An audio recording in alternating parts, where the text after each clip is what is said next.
आणि पिठोरीची आटपाट नगर होतं. तिथे एक गरीब ब्राह्मण राहत होता.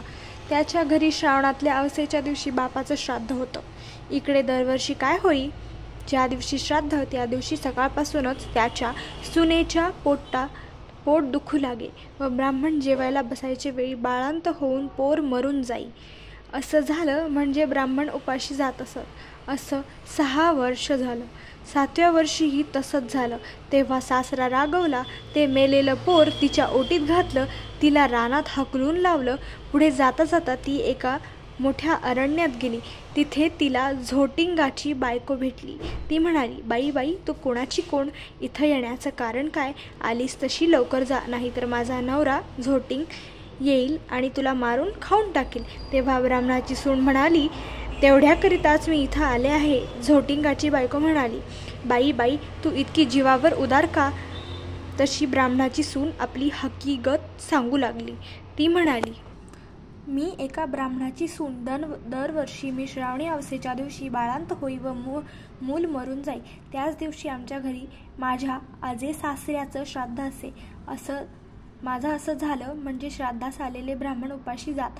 अशी 6 बाळांपणं माझी झाली. 7व्या खेपेलाही असंच झालं. तेव्हा मामांजींनी माझा राग आला. ते मला म्हणाले, माझा बाप तुझ्या बाळांपणामुळं 7 वर्ष उपाशी राहिला, तर तू घरातून चालती हो. असं म्हणून हे मेलेलं मूल माझ्या ओटीत घातलं आणि मला घालवून दिलं. नंतर मी इथे आले. आता जगून तरी काय करायचं, असं म्हणून रडू लागली.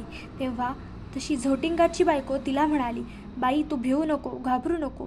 अशीच थोडी पुढं जा. तिथं तुला एक शिवाचं लिंग दृष्टीस पडेल. बेलाचं झाड लागेल. तिथं एका झाडावर बसून राहा. रात्री नागकन्या, देवकन्या, साती आसरा बरोबर घेऊन तिथं पूजेला येतील. पूजा झाल्यावर खीरपुरीचा नैवेद्य दाखवतील आणि अतिथी कोण आहे म्हणून विचारतील. असं विचारल्यावर मी आहे म्हणून म्हण. त्यात तुला पाहतील. कोण कोटची म्हणून चौकशी करतील. तेव्हा तू सगळी हकीकत त्यांना सांग. ब्राह्मणाच्या सुनेनं बरं म्हटलं. तिथून उठली, पुढं गेली. तो एक बेलाचं झाड पाहिलं. तिथंच उभी राहिली. इकडे तिकडे पाहू लागली. तो जवळच एक शिवलिंग दृष्टीस पडलं. तशी ती नागकन्या, देवकन्या शेजारच्या झाडावर बसून राहिले. इतक्या रात्र झाली तशी नागकन्या, देवकन्या आसराच्या स्वाऱ्या सुद्धा आल्या. त्यांनी शिवलिंगाची पूजा केली, नैवेद्य दाखवला आणि अतिथी कोण आहे म्हणून विचारलं. त्याबरोबर ती खाली उतरली. मी आहे म्हणून म्हणाली. तेव्हा सगळ्यांनी मागं पाहिलं आणि आश्चर्य वाटलं. तिची कोण कुठली म्हणून चौकशी केली. तिने सर्व हकीकत नागकन्या व देवकन्यांनी तिच्या मुलांची चौकशी केली. तेव्हा आसरांनी ती दाखवली.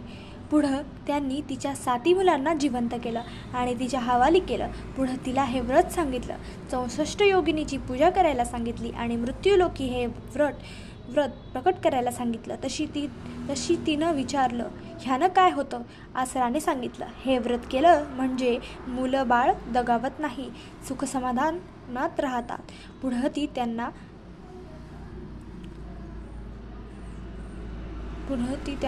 नमस्कार करून निघाली. ती आपल्या गावात आली. लोकांनी हिला पाहिलं. ब्राह्मणाला जाऊन सांगितलं, भटजी तुमची सून घरी येत आहे. त्याला ते खोटे वाटले. अर्धघटकेने पाहू लागला. तो मुलं बाळ दृष्टीस पडू लागली. पाठमागून सुनेला पाहिलं. तसं उठला. घरातील गेला. मूठभर तांदूळ, तांब्याभर पाणी आणलं. तांदूळ सुनेवरून आणि मुलांवरून ओवाळून दिले. हातपाय धुवून घरात आला. सर्व हकीकत सुनेला विचारली. तिनं ती सारी सांगितली. पुढं सर्वांना आनंद झाला आणि बाळसुद्धा सुखानं ती नांदू लागली. ही 60 उत्तराची कहाणी 5 उत्तरी सुफळ संपूर्ण.